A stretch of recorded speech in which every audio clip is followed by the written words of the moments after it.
আজ আমি ভীষণ এক্সাইটেড। যার কাছে আমার রান্নার হাতে খড়ি সেই মা আজ এসেছে ঋতুর রান্নাঘরে আমার একটা ভীষণ পছন্দের পদ নিয়ে, সেটা হলো নুক্তি পটল। এই পটলের রেসিপিটা অনেকের কাছেই খেয়েছি, কিন্তু মা যতটা সুন্দর বানায় এত সুন্দর কিন্তু কারোর কাছে খাইনি। এই রেসিপিটা আমিও আমার মায়ের কাছ থেকে শিখেছি, আশা করছি আপনাদেরও ভালো লাগবে। নুক্তি পটল বানানোর জন্য এখানে আমি নেব গোবিন্দভোগ চাল। গোবিন্দভোগ চালের পরিবর্তে আর কি চাল নেওয়া যায় সেটা সকলেরই মনে প্রশ্ন আসবে, কিন্তু বলি এটা গোবিন্দভোগ চাল ছাড়া অন্য কোনো চালে সেইভাবে ভালো হবে না। আমি এখানে হাফ কাপ গোবিন্দভোগ চাল নিয়েছি, আর নিয়েছি মোটামুটি 400 গ্রামের মতন পটল, আর নিয়েছি 1 কাপ পুরানো নারকেল। এই পটলটাকে প্রথমেই যেভাবে আমরা কাটি সেইভাবে মুখের দুটো সাইড কেটে নিলাম। নেওয়ার পরে একটু খোসা রাখবো আর একটু খোসা ছাড়িয়ে নেব। পুরো খোসাটা যদি ছাড়িয়ে নেওয়া হয় সেক্ষেত্রে নরম হয়ে যাবে, বানাতে অসুবিধা হবে। আর যদি পুরো খোসাটা শুধুমাত্র একটু হালকা চেঁচিয়ে নিয়ে রেখে দিই সেক্ষেত্রে পটলের খোসাটা একটু মোটা লাগবে, সেটা খেতে ভালো লাগবে না। সেই জন্য এইভাবে কেটে নিয়েছি। এরপর দুটো টুকরো করার পরে এইভাবে শাঁসটাকে আমি চামচ দিয়ে ঘুরিয়ে ঘুরিয়ে বার করে নিচ্ছি। চামচ দিয়ে যদি বার করে নেওয়া হয় তাহলে খুব সহজেই শাঁসটা এইভাবে পরিষ্কার হয়ে যায়। দেখতেই পেলেন খুব সহজেই কাজটা হয়ে গেল। এইভাবে প্রত্যেকটা পটলের টুকরোকে আমি পরিষ্কার করে নিচ্ছি, শাঁসটাকে ফেলে দিচ্ছি। পাকা পটল হলে তো বীজগুলো খাওয়ার দরকার নেই, কচি পটল হলে বীজটাকে ব্যবহারও করতে পারেন, তবে আমি এখানে ব্যবহার করছি না। এরপর মা দেখিয়ে দিচ্ছে, দেখুন কতটা সহজে এটাকে বার করে নেওয়া যায়। জাস্ট চামচের পিছনটা দিয়ে এইভাবে ঘুরিয়ে নিলেই কিন্তু শাঁসটা সুন্দরভাবে বেরিয়ে চলে আসে। শাঁসটা বেশ ভালো করে পরিষ্কার করে নিয়েছি। প্রত্যেকটা পটল শাঁস বার করে নেওয়া হয়ে গিয়েছে। এরপর লাগছে একটা মিডিয়াম সাইজের আলু। আলুটাকে কিভাবে কাটবো দেখিয়ে দিচ্ছি। এইভাবে আমি দুমো দুমো করে কেটে ফেলেছিলাম, কিন্তু মা দেখে বলল যে এইভাবে আলুটা কাটাটা ঠিক হয়নি। সেই জন্য আমি কি আর করবো, এরপরে আলুটাকে এইভাবে দুটো টুকরো করে কেটে নিচ্ছি। এইভাবেই আলুটা কেটে নিতে হবে, কারণ পটলটাকেও আমি একটু ছোট করে কেটে নিয়েছি।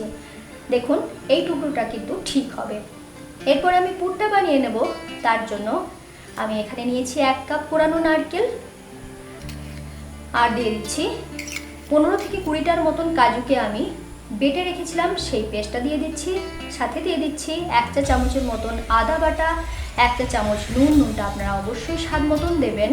আর দিয়ে দিচ্ছি চিনি 1 টেবিল চামচ। চিনিটা একটু বেশি দিলাম, কারণ কি পুরটা একটু মিষ্টি মিষ্টি হলে খেতে বেশি ভালো লাগবে। সাথে দিয়েছি 1 চা চামচের মতন গরম মশলা গুঁড়ো। সমস্ত জিনিসটাকে বেশ ভালো করে মেখে নিচ্ছি। এখানে কিন্তু অন্য কিছু জল বা দুধ কিছু ব্যবহার করার দরকার নেই। পুরো মিশ্রণটাকে বেশ ভালো করে মেখে নিচ্ছি। দেখুন যেহেতু কাজু বাটা দেওয়া আছে, সমস্ত জিনিসটা কিন্তু সুন্দরভাবে বাইন্ডিং হয়ে যাবে, খুলে বেরিয়ে যাওয়ার ভয় থাকবে না। এই রান্নাটা কিন্তু একদম ইউনিক। সাধারণত এইভাবে আমরা পটলের রেসিপি খেয়ে থাকি না। সেই জন্য আমি আপনাদেরকে বলবো কোনো সময় স্পেশাল অকেশন যখন থাকবে অবশ্যই বানিয়ে দেখতে পারেন। পুরের সমস্ত মিশ্রণটা বেশ ভালো করে মেশানো হয়ে গিয়েছে। এরপর পটলে ঢোকানোর পালা। কাঁচা পটলেতেই আমি পুরটাকে বেশ ভালো করে ঢুকিয়ে দিচ্ছি। যতটা পুর ঢুকবে সেই মতন এটাকে ঢুকিয়ে নিতে পারেন। দেখুন আর যেটুকু বাইরে রয়ে যাচ্ছে সেটাকে বেশ ভালো করে পরিষ্কার করে নিতে হবে, নাহলে পুড়ে যাবে। একে একে সমস্ত পটলগুলো বানিয়ে নেব। দেখুন অলমোস্ট বানানো শেষ হয়ে গিয়েছে। এরপর আমি এখানে নিয়েছি কিছুটা কাজু, মানে 10 থেকে 15টার মতন কাজু, আর কিশমিশও 10-15টার মতো নিয়েছি।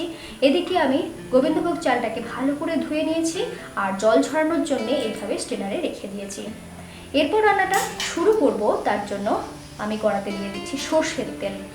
আমি এখানে সর্ষের তেল ব্যবহার করছি। এই রান্নাটা কিন্তু খুব ভালো হয় খেতে যদি ঘি দিয়ে পুরোটা রান্না করেন।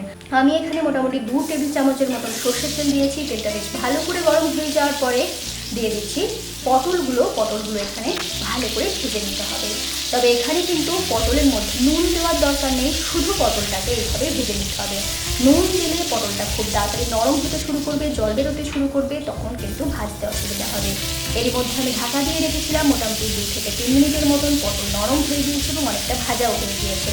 এরপরে ঢাকা খোলার পরে আরও কিছুক্ষণ আমি ভেজে নিয়েছি। নেওয়ার পরে দেখুন মোটামুটি লাল হয়ে গিয়েছে। এরপর এটাকে তুলে সাইড করে রেখে দিচ্ছি। ওই তেলেতেই আলুটাকেও ভেজে নেব। একটু নাড়াচাড়া করে নিচ্ছি। নেওয়ার পরে সামান্য একটু নুন দিয়ে দিলাম যাতে আলুটা নরম হয়ে যায়। যেহেতু আলু শক্ত সেই জন্য নুনটা দিয়ে দিলে খুব তাড়াতাড়ি নরম হতে শুরু করবে।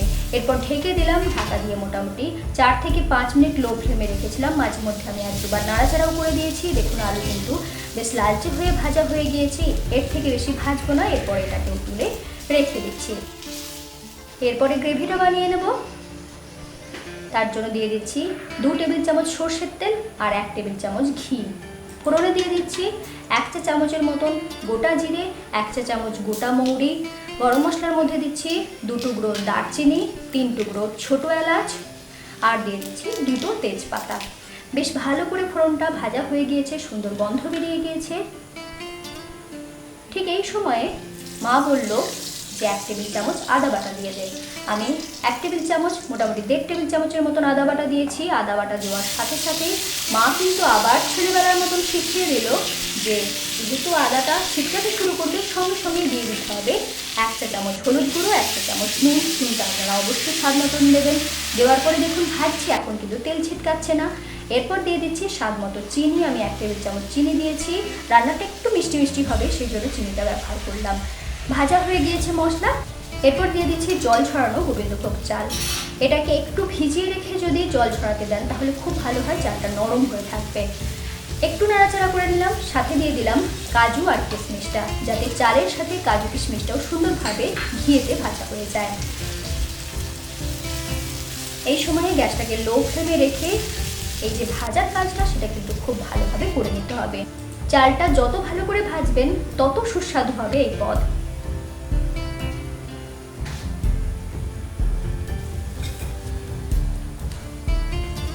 লো ফ্লেমে রেখে আমি মোটামুটি 3 মিনিট মতন এটাকে ভেজে নিয়েছি। এবার চালটা তুলে দেখাচ্ছি। দেখুন কত সুন্দরভাবে ঝরঝরে হয়ে গিয়েছে।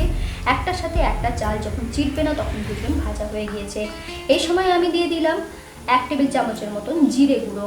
একটু নাড়াচাড়া করে নেওয়ার পরে আলু আর পটল যেগুলো ভেজে রেখেছিলাম সেইগুলো দিয়ে দিলাম। সাথে দিয়ে দিচ্ছি 1 টেবিল চামচ কাশ্মীরি লাল লঙ্কার গুঁড়ো আর 1 চা চামচ গরম মশলা গুঁড়ো।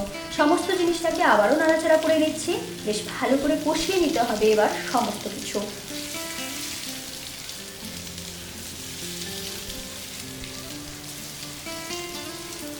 এই রান্নাটা আগে থেকেই আমি জানতাম, কিন্তু আজ মা পাশে আছে বলে এই রান্নাটা করতে সাহস পেলাম।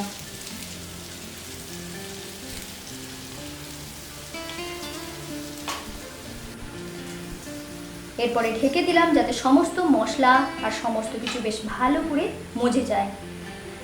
1 মিনিট পরে আমি ঢাকা খুলে নিলাম। এরপরেই দিয়ে দিচ্ছি 1 কাপ দুধ আর সাথে দিচ্ছি 1 কাপ জল।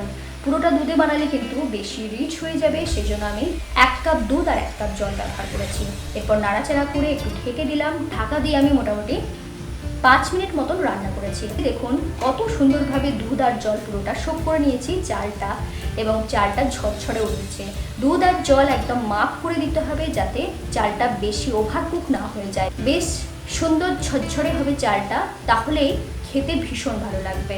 দেখুন চালটা কিন্তু একদম সুন্দর ঝরঝরে হয়ে রয়েছে, কিন্তু এখনও একটু যেন মনে হচ্ছে শক্ত রয়েছে। সেই জন্য আমি আবারও ঢেকে দিলাম। ঢাকা দিয়ে আরও 3 মিনিট রেখেছিলাম। এইভাবেই দেখুন এখন কিন্তু চালটা দেখে মনে হচ্ছে খুব ভালোভাবে সিদ্ধ হয়ে গিয়েছে। আমি আপনাদেরকে টিপে দেখাচ্ছি, দেখে নিন চালটা কিন্তু সিদ্ধ হয়ে গিয়েছে। চাল সিদ্ধ হবে কিন্তু ঝরঝরে হবে, সেটা কিন্তু অবশ্যই খেয়াল রাখবেন, তবে এই পদটা খেতে আরও অনেক বেশি সুস্বাদু লাগবে। এরপর আমি কিছুক্ষণ স্ট্যান্ডিং টাইমে রাখার পরে গরম গরম সার্ভ করে দিচ্ছি। এই যে পদটা, এটা আমার তো মনে হয় শুধুই খেতে ভীষণ ভালো লাগবে। তবে কি বাঙালিরা তো ভাতের সাথেই সমস্ত কিছু খেতে ভালোবাসে, সেই জন্য এই পদটা ভাতের সাথে পোলাওয়ের সাথে অপূর্ব সুন্দর লাগে। আমি অনেকজনকে খাইয়েছি এই পদটা, তারা কিন্তু সকলেই ভীষণ ভালো বলেছেন। আপনারাও দেরি করবেন না, বানিয়ে খেয়ে জানাবেন কেমন লাগলো এই রেসিপিটা। আপনারা এতক্ষণ দেখছিলেন ঋতুর রান্নাঘর, সঙ্গে ছিলাম আমি ঋতুপর্ণা। এরপরে খাওয়ার পালা।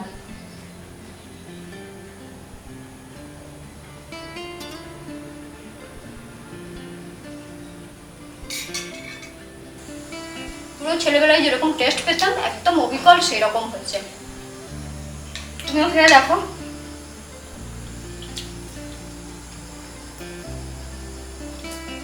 হ্যাঁ, খুব ভালো হয়েছে।